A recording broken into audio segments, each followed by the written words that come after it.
Okay, there's going to be a review of the G1 Supercard, the ROH New Japan Pro Wrestling show from Madison Square Garden in April of 2019. Okay, so the reason I'm reviewing the show, there's been a lot of people, a couple people who actually told me to definitely check this out because Ring of Honor actually uploaded the full show on their YouTube channel. And I will say this, there's some incredible stuff on this show. For 5.5 hours, though, I would say it's somewhat of a chore to watch. There's a lot of advertisements, but, there is some really good stuff in this show. And, this is an important show, and it's a show I definitely should review. I mean, all these ROH classics from the past that I've reviewed over the years, I'd be kind of a fool, to ignore this show because it's a big deal for Ring of Honor to be doing a show at Madison Square Garden. However, though, I will say this. I'm not going to say that this, this is not exactly the ROH heyday guys, sticking together like CM Punk was hoping for it to eventually get to this point. Coca made it sound really cool. He said that, we've come a long way going from the Murphy Wreck to Madison Square Garden. It sounded good, but, it's not really accurate. I would say that, New Japan and particularly a guy like Okada had more to do with them going to Madison Square Garden than, Ring of Honor itself. Now, do I believe that if the Ring of Honor guys had stuck together, like CM Punk mentioned in the Sign of Dishonor promo, do I think eventually they would have hit Madison Square Garden? Yeah, but, without a doubt. But, money gets in the way, scandals get in the way, and, what happened.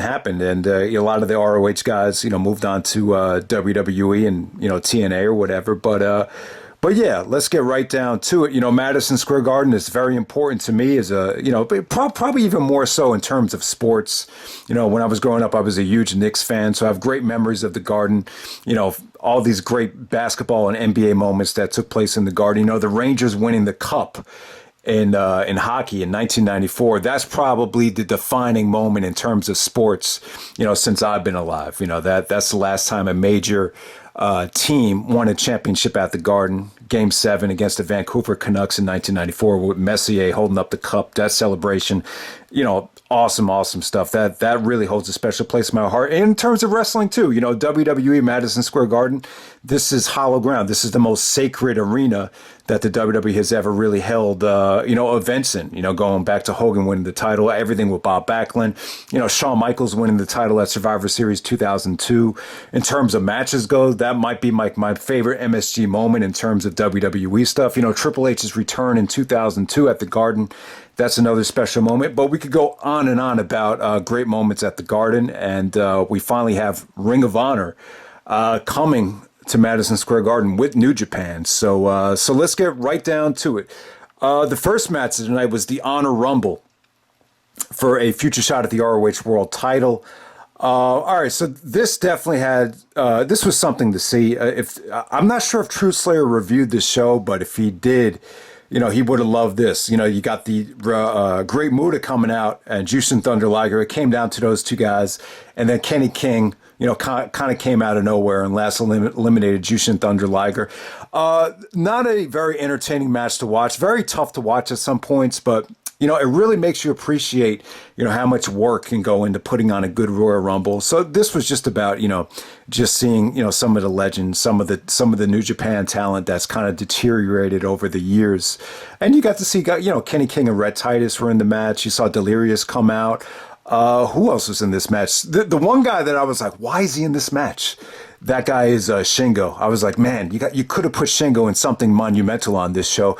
But hey, the Honor Rumble, if I knew this was a pre-match show, I probably would have skipped it, but I thought it was part of the main show. But if you watch the video that ROH uploads, this is actually part of the actual show. And but it's cool to check out for non-wrestling reasons. So we got on to the main show here. We got first match of the night. We have Jeff Cobb representing...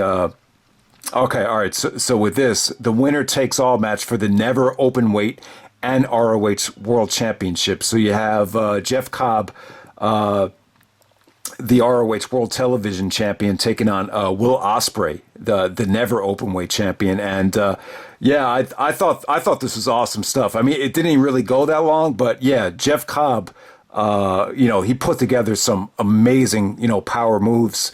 Just the way he, just a lot of crisp suplexes from him, and then, the chemistry here was awesome with Ospreay and Cobb. I mean, this is like a definitive, big guy versus high flyer type of match right here. It was just very crisp, very athletic. Crowd was probably the best they were on this show for this match. This was just an awesome way to open up the show. I've been sleeping on Ospreay. I just wish I get to see more of him. I'm not subscribed to a lot of the pro wrestling companies that he competes in, but he is a fucking hell of a talent. I just wish, somehow, some way, he ends up in the WWE. I know a lot of people would disagree with that, but the guy is awesome. And then Jeff Cobb, we know how good he is. Both guys have competed in multiple Battle of Los Angeles finals, I believe. This was cool to see them on this stage. This is just an awesome way to open up the show. Like I said, it was sweet. It was short, but it was friggin' sweet, though. A lot of probably more replay value than anything else on this show. I would say Jeff Cobb and Will Ospreay. All right, next up we have Rush defeating Dalton Castle in a squash match. Rush looked good, though. For as short as this was. I thought, this was just short, but, really devastating offense from Rush. He just kicked the crap out of Dalton Castle. Dalton Castle might go down as one of the weakest ROH World Champions ever.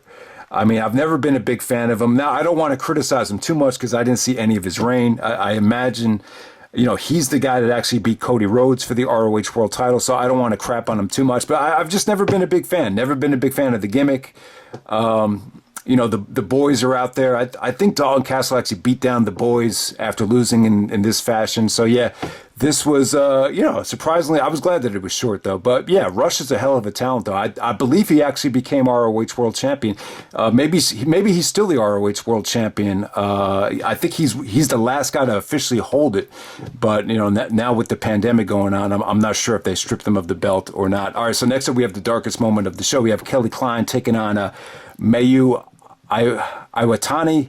The match was all right, though. This really had a grumpy crowd in the beginning. I mean, there was just the part in the match where they're just throwing elbows or forearms.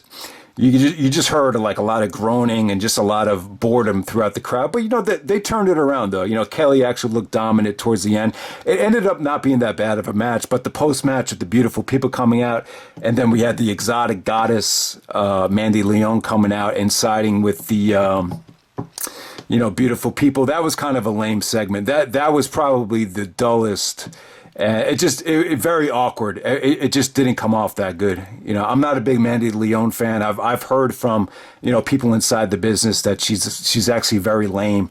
So I don't know. I just I just wasn't a big fan of that segment. I just thought it was like, I don't know. It didn't get the reaction that you would have envisioned, especially for a show like this. This is a very wrestling based show. So let's just move on to the next match. Next up, we have Flip Gordon and Lifeblood, Juice Robinson and Mark Haskins taking on Bully Ray, Shane Taylor, and Silas Young. Yeah, this match definitely had its moments. The thing you notice about this match is you could tell guys like Flip and Mark Haskins just, they really made the best of a situation like this. They were kind of handicapped in terms of, what they could actually do in this match. But, for as long as it lasted, I thought they worked as hard as they could have.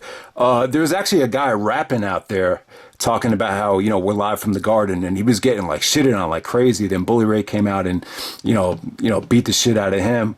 But Run the Jewels actually had a song called Live from the Garden. That would have been even, I'm not saying Run the Jewels should have performed here, but it would have been even better if they used that song instead of the Garden song that they used for this. But hey, that's not a big deal there. But, this match right here, Bully Ray looked good, though. He hit some, really, really nice ace cutters. Silas Young, busted out some really, really, brutal stuff here. You saw a lot of weapons involved. Flip Gordon looked awesome here, though. Yeah, he really got himself into great shape. Haskins and Juice Robinson. This, it was a mixed bag, but, I would say that this came off pretty well for a street fight, All right, so next up we have Dragon Lee taking on Taiji Ishmori, taking on Bandido, three-way for the IWGP Heavyweight Championship. Out of any match on this show, I feel like this really deserved more time. This is the first time we've seen Ishmori since he took on Eddie Edwards back at Border Wars 2013. But yeah, he looks even better. I think it was Kokabena on commentary talking about how this is probably the fastest guy in wrestling right now that Masato Yoshino is retired. But yeah, great stuff from Bandido. Haven't seen him since maybe Bola 2016, but yeah, he looked good.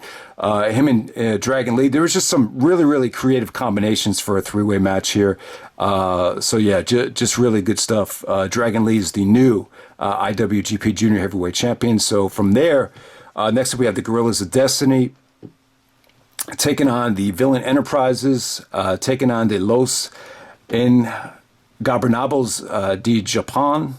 Taking on the Briscoe boys of J and Mark Briscoe. Yeah, so it was cool to see the Briscoes again. The thing you heard time and time again was the Briscoes, they wanted to stick together. That's one of the reasons why they both remained in Ring of Honor. I don't know. They're still young. They're only, 35, 36 years old. Edge and Orton have proven that you could still be in your mid to late 40s and still promote a match that's the greatest wrestling match ever. So I wouldn't say that the door is totally closed on the Briscoes yet in terms of them going to the WWE, but they've done everything in Ring of Honor so far, and Mark actually looked a lot healthier. He looks like he's really regained a lot of his health by changing his style. So he actually busted out some nice moonsaults. The Briscoes actually look pretty good here. Not a bad match at all. This was a very wacky match. A lot of big jacked up guys with tattoos, doing topes, just a lot of craziness going on. Not a bad match, but it was just a really, really wacky tag team match featuring, guys from different, I imagine different promotions all over the place right there. So next up you had Zack Sabre Jr. taking on Hiroshi Tanahashi. All right, so now we get to the good stuff. It'll be a lot easier to talk about the last four matches on this show. All right, so Zack Sabre Jr. Taking on Hiroshi Tanahashi. Interesting mix of styles here. Tanahashi is not. It's not a great matchup in terms of guys being equal. I would classify Tanahashi as more of a high flyer, more of a sports entertainer than a guy like Zack Sabre Jr. So it's a contrast of styles. Tanahashi really, I thought he still looked good, but this was definitely not the Tanahashi from 2011 or 2012 here. But it was still a great matchup. Tanahashi actually, it feels like the fans respect him more now than ever. You kind of feel like they're treating him more like a legend now than they had in the past. But the match is all about Zack Sabre Jr. And I'll tell you, man, it sucks that the WWE goes out there and spends money on a guy like Goldberg. Just why not just save that money and spend it on a guy like Zack Sabre Jr. Now, I understand there's mixed feelings on if Zack does come to WWE. I would say right now my number one dream match for matches that could happen, that could still happen, would be Zack versus Daniel Bryan. Daniel Bryan has even admitted that, he's intimidated by how good Zack is. It's I was never really that good. For Daniel Bryan or for Bryan to say something like that, it speaks volumes. But Zack is just, he's a master. He's a master of the craft right here. It was just breathtaking to see how he kind of took away Tanahashi's offense. He just strapped him up, man. He just. That he tied him up like a pretzel to end that match. He basically immobilized both arms. And then he basically does that Brock submission where he pulls back all the way on his leg, and it looked like Zack tied him up like a pretzel for that finish right there. So, not as high flying and not as not as athletic as some of the other Zack matches that we saw in PWG against Roderick or anything like that. This is more of a ground and pound, more of Zack just playing a doctor and just really just taking away any chance of Tanahashi doing any high flying moves right there. But Tanahashi still hit some pretty nice offense. It wasn't depth defying athleticism, but Tanahashi still had his moments. This is about 15 minutes right here. Just a really, really solid match. I would definitely say. You could argue that it hit the 4-star level. I think 4 stars a fair rating for that one. All right, so next up, Kota Ibushi taking on Tetsuya Naito. This is for the IWGP Intercontinental Championship. This is the match of the night. I thought this was amazing stuff. It's amazing how Kota Ibushi continues to get in better shape and continues to improve. I mean, yeah, man, it's been 13 years since Kota really made a name for himself. The first time I remember Kota, really making a buzz was in that Pro Wrestling Noah tag team match. I think it was Ishmori, Kenta, Marufuji, Ibushi in the tag match. I can't remember the exact teams, but then, Ring of Honor brought him in 2008 for 4 shows, and he just blew everybody away. But, he's continued to get better. You don't see any deterioration here. He's got to be like in his mid-30s by now, but, he still looks in amazing shape. Nato's an interesting cat. I've never been a huge Naito fan, but he's a little bit more character-based than your average, New Japan guy or Japanese wrestler. He did some dirty things in this match. There's even a spot where he was trying to, drop Kota on his head, so he did do some dirty things there. But yeah, the story of this match was Kota. He just busted out some mind-blowing things. There was like 2 times in this match where I just screamed. I just marked out like really hard. I was like, holy shit.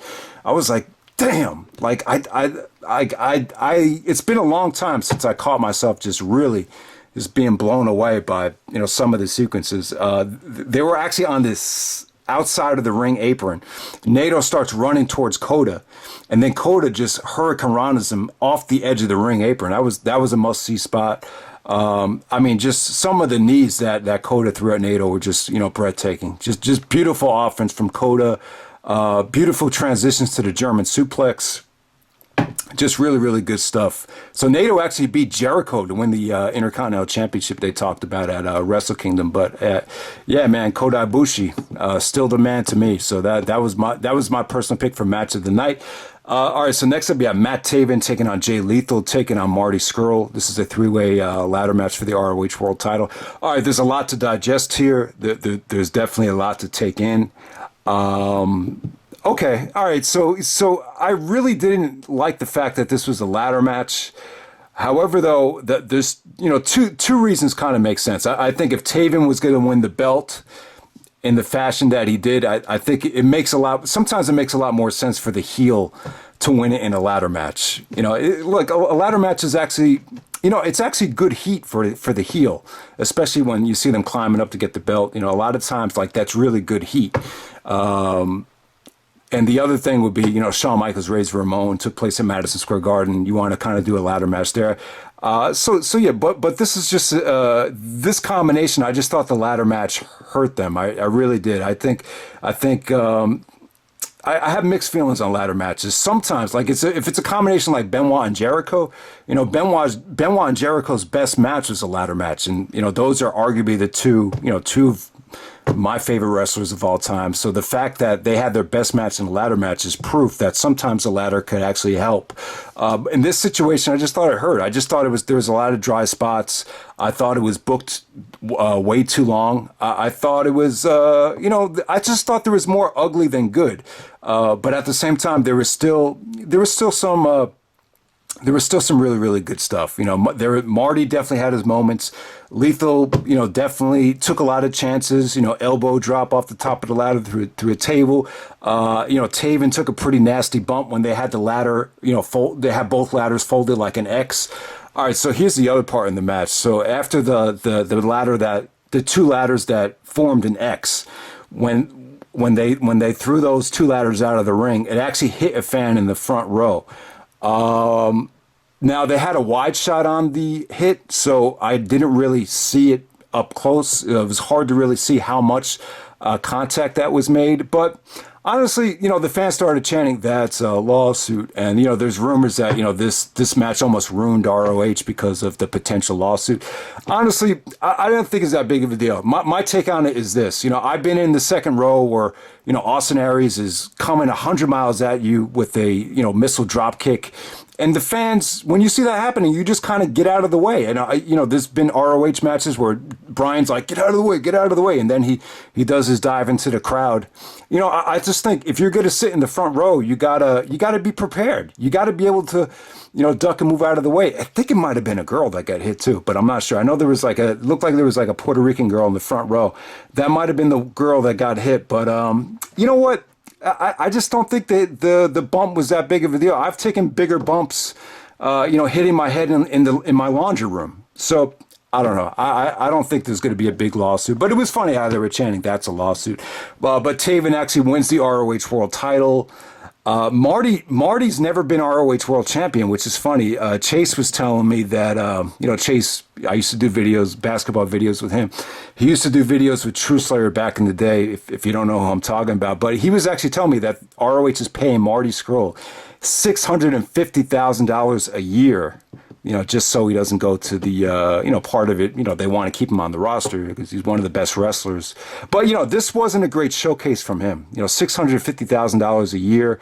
I say Marty earned his money in this match, but yeah, I mean, the question I have for you is, do you think that's overpaying just so someone doesn't go to the WWE? And, I understand, $650,000, that's a lot for ROH.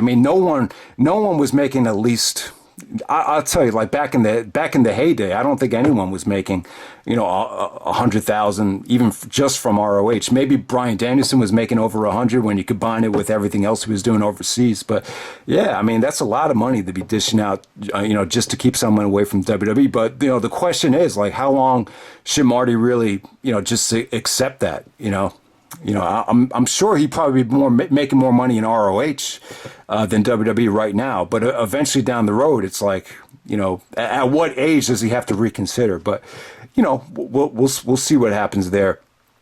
But yeah, Taven got a lot of heat. A lot of people do not like Taven. I'm not a huge fan of him either. But, it was good heat. The match is okay. I would say it's 3.5. Not a great match. Not a terrible match. Yeah, I just thought the match had severe pacing issues at times, but there was a lot of good stuff to it. All right, and then the main event, you had Kazuchika Okada winning the IWGP Heavyweight Championship back from Jay White. Jay, you know what? Jay, the fact that he won the IWGP Championship this early at 26 years old, he's definitely a hell of a talent. You could see what all the fuss is about. He got good heat on this show. He did some good heel work.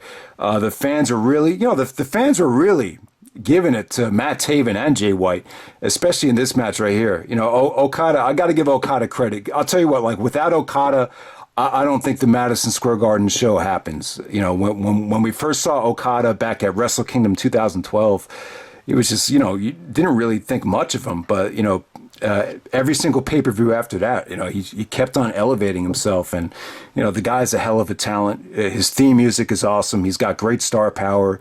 He's a great wrestler, and I'm glad that they rewarded him by giving him the belt here. This is a situation where if you're in Madison Square Garden, you got to go for that WrestleMania feel-good moment. So I was glad he won the belt back. So they said Jay White, he joins the list of Vader and Fujinami as the only IWGP champions that didn't have any title defenses. So that's a shame. But Jay White did not defend the belt once. So, but hey, at least he was champion. At least he was in the main event of Madison Square Garden, and gave a great effort. The match. I wouldn't say the match was. Man, it's a strong 4.25. It's a light 4.5. That's the rating I would give it. Jay actually did some, beautiful Blade Runners here. There was some beautiful transitions with Okada countering the Blade Runner into the Rainmaker, then a backslide, counter into the Rainmaker, counter into the Blade Runner. Some really, really good stuff here. Just very, very drawn out. The match took its time. I did see this match on television. This match actually did air on television. I saw it, during the spring. Maybe late spring, May of 2019. So I actually did see this match. But watching it back, yeah, man, it definitely holds up. I wouldn't say it's a 5-star match. I would definitely say this crowd was not great, though. The crowd seemed very bored at certain times. They felt like a little spoiled. It wasn't. It's 20,000 people though. 20,000 fans out there. A lot of that. There was actually one guy falling asleep. There was actually one guy in the front row that looked like he was sleeping during the main event. You saw a couple of girls looking at the phones. So I would not say that this was an amazing crowd with an amazing atmosphere. I think the show would have came off much better if they had it in the Hammerstein Ballroom and made it exclusive to 2,500 fans or whatever. But this is Madison Square Garden, and the first time ROH and New Japan, compete. I mean, you definitely had some awesome stuff on this show. I just think the show from top to bottom is a pain in the ass to sit through. But if you could just filter out some of the crap, and then just, I mean, there really wasn't anything bad on the show. I mean, really, the only thing I would classify as bad would be the kind of the aftermath of the women's match, but everything else was okay to, pretty fucking great. So I mean, I would definitely, recommend checking this show out. So thanks to everyone that told me to check it out, and just enjoy the show. All right.